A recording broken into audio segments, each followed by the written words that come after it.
নমস্কার বন্ধুরা, simple plan সলিউশনের পক্ষ থেকে সকলকে জানাই স্বাগত। আপনাদের খুব পরিচিত একটি গাছ নিয়ে আজকে আমরা ভিডিও বানাতে চলেছি। থোকা টগর, অনেকেরই ফেভারিট এই টগর। থোকায় থোকায় অনেক পরিমাণে এই টগর প্রায় সারা বছর ধরেই আপনার বাগানে শোভা বাড়িয়ে থাকে। এই টগরের কিছু স্পেশাল কেয়ার লাগে যখন আমরা টবে লাগাই। তো এই কেয়ারগুলি সম্পর্কেই আজকে আমরা ভিডিওতে আলোচনা করব। তাই সময় নষ্ট না করে আসুন জেনে নেওয়া যাক যে থোকা টগরের সম্পূর্ণ পরিচর্যা কিভাবে করতে হয়।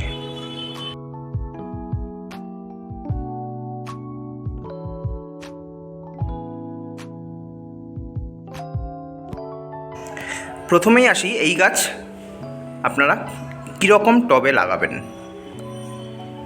অবশ্যই করে যখন আউটডোর গাছ আপনারা লাগাবেন তখন আপনারা সবসময় চেষ্টা করবেন মাটির পটে লাগাতে। মাটির পটে লাগালেই এই গাছ খুব সুন্দর করে বাড়বে এবং খুব সুন্দর ফুল দেবে। আর ফাইবার পটে লাগালে বা সিরামিকের পটে লাগালে এই গাছ খুব একটা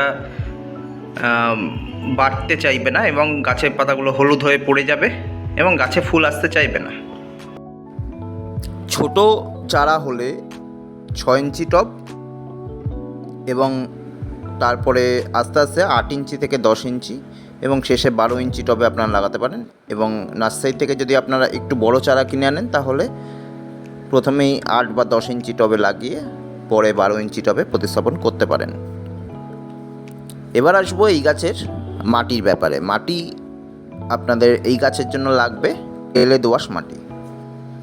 এবার এই বেলে দোআঁশ মাটি আপনারা কিভাবে প্রস্তুত করবেন, আগে দেখবেন যে আপনার হাতের কাছে যে মাটি রয়েছে অর্থাৎ গার্ডেন সয়েল যেটা রয়েছে সেটা কাদার ভাগ বেশি না কম। কাদার ভাগ যদি বেশি থাকে তাহলে আপনাকে বেলে দোআঁশ মাটি প্রস্তুত করে নিতে হবে। এবং যদি দেখেন মাটিটি বালি ভাগ রয়েছে তাহলে ওই মাটিটি আপনি ডাইরেক্ট ইউজ করতে পারেন তার সঙ্গে আরও কিছু জিনিস মিশিয়ে। তো আগে দেখি আমরা কাদার ভাগ যদি বেশি থাকে তাহলে আমরা কিভাবে সেটাকে বেলে দোআঁশ মাটি তৈরি করব। কাদার ভাগ যদি বেশি থাকে আপনার মাটিতে তাহলে আপনার ওই 1 ভাগ মাটির সঙ্গে আপনাকে নিতে হবে 1 ভাগ সাদা বালি। 1 ভাগ সাদা বালি 1 ভাগ কাদা মাটি অর্থাৎ এঁটেল মাটি আপনার যদি মেশানো হয় তাহলে ওটা গাছের জন্য পারফেক্ট মাটি তৈরি হলো, বেলে দোআঁশ মাটি। অবশ্যই আপনার কাছে যে মাটিটি থাকবে সেই মাটিটি আপনারা শুকনো করে ভেঙে বালি চালনি দিয়ে চেলে নেবেন। তার সঙ্গেই সাদা বালি আপনারা মেশাবেন, মিশিয়ে বেলে দোআঁশ মাটি তৈরি করলেন। তার সঙ্গে আপনারা নেবেন 1/2 ভাগ কোকোপিট এবং 1/2 ভাগ ভার্মি কম্পোস্ট। এই 1/2 ভাগ কোকোপিট আর 1/2 ভাগ ভার্মি কম্পোস্ট, এই কোকোপিটের বদলে আপনারা ইউজ করতে পারেন রাইস হাস্ক বা ধানের কুড়ো যেটাকে বলে, এবং ভার্মি কম্পোস্টের বদলে আপনারা 1 বছরে পুরানো পচানো যে পাতা পচা সার আছে সেটা ইউজ করতে পারেন। এই পাতা পচা সার এই গাছের জন্য খুব ভালো কাজ করে। তো তাহলে রেশিওটা কি হলো মাটির, আপনার হাতের কাছে পাওয়া এঁটেল মাটি বা গার্ডেন সয়েল তার সঙ্গে এইটা নেবেন 1 ভাগ, তার সঙ্গে নেবেন 1 ভাগ সাদা বালি, তার সঙ্গে 1/2 ভাগ কোকোপিট এবং 1/2 ভাগ আপনার ভার্মি কম্পোস্ট। এইভাবে মিশিয়ে মাটি তৈরি করে আপনার টপটি ড্রেনেজ সিস্টেম সুন্দর করে তৈরি করে, আগের ভিডিওগুলোতে আমি অনেক বলেছি যে ড্রেনেজ সিস্টেম কিভাবে তৈরি করতে হয়, সেইভাবে আপনার ড্রেনেজ সিস্টেম ভালো করে তৈরি করে এই মাটিটি দিয়ে গাছটি প্রতিস্থাপন করবেন। এবার আসি জলের ব্যাপারটা। গাছটি প্রতিস্থাপন করার সঙ্গে সঙ্গে তো আপনারা জল দিয়ে দিলেন, ভরপুর করে একদম জল দিয়ে আপনারা শেডের মধ্যে রাখলেন 3 থেকে 4 দিন। 3 থেকে 4 দিন পরে আপনারা আলোতে আনবেন, সেটা আমি পরে আসছি। আগে বলি যে জল কিভাবে দেবেন। গাছটি প্রতিস্থাপন করার পর যে ভরপুর জল দিলেন, এরপর 10 থেকে 15 দিন আপনারা 10 থেকে 15 দিন না 15 থেকে 20 দিন অন্তর 20 দিন অবধি 15 থেকে 20 দিন অবধি আপনারা এই গাছে ভরপুর করে জল দেবেন, যাতে গাছের মাটি সবসময় ভালো মতন ভেজা ভেজা ভাব, ময়েস্ট জিনিসটা থাকে। তারপরে 20 দিন পর থেকে আপনারা গাছের মাটি একটু যখন হালকা হালকা শুকনো হয়ে আসবে তখনই আপনারা গাছের মাটি ভিজিয়ে দেবেন। গাছের মাটি যেন মোটামুটি সবসময় ময়েস্ট থাকে এমনভাবে ভেজাবেন।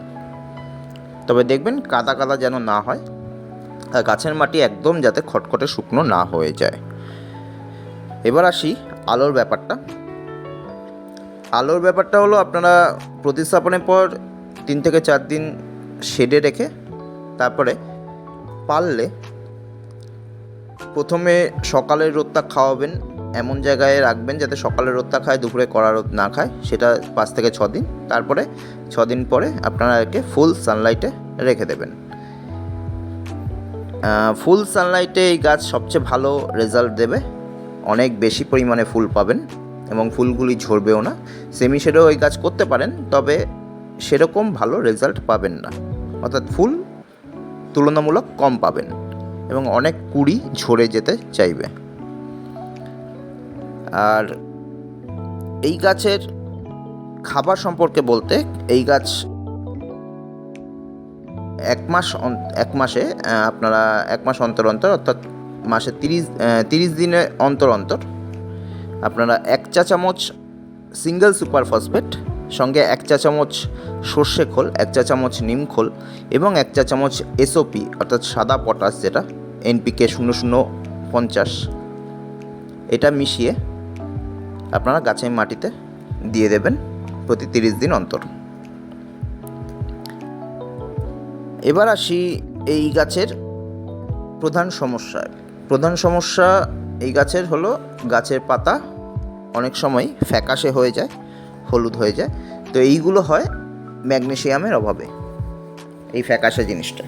এবার ফ্যাকাশে জিনিসটা যখনই ম্যাগনেসিয়ামের অভাবে হয়, এই ম্যাগনেসিয়াম পাওয়া যায় এপসম সল্টে।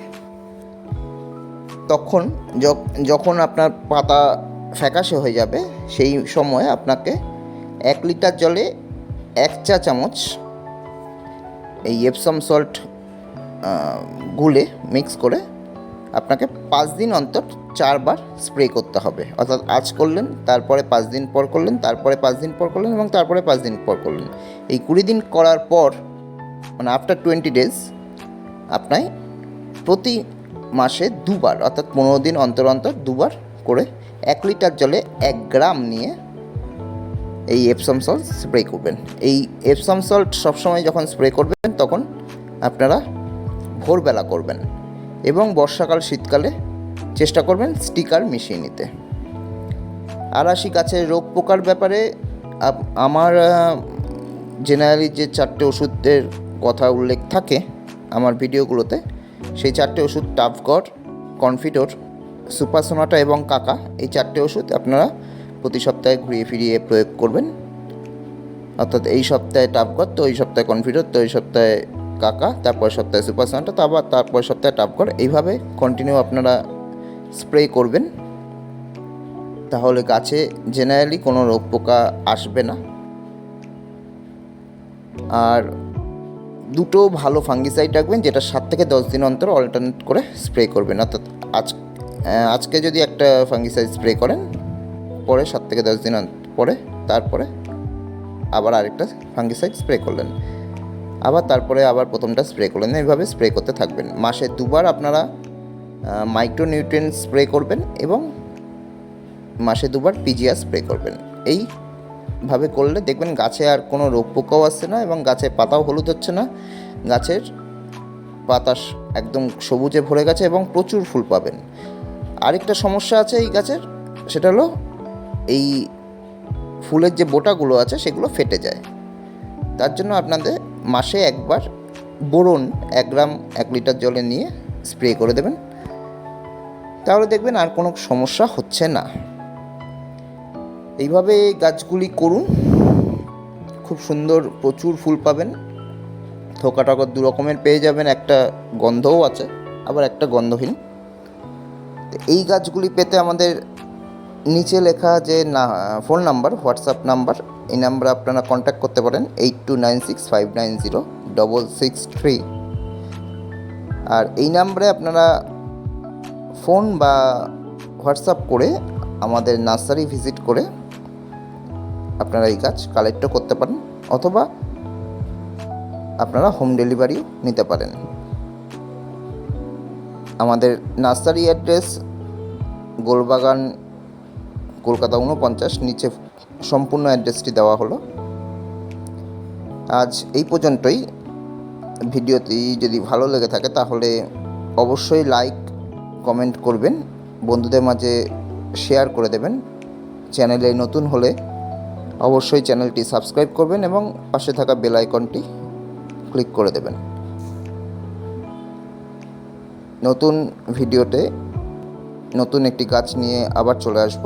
ততক্ষণ পর্যন্ত সবাই ভালো থাকবেন, সবাই সুস্থ থাকবেন।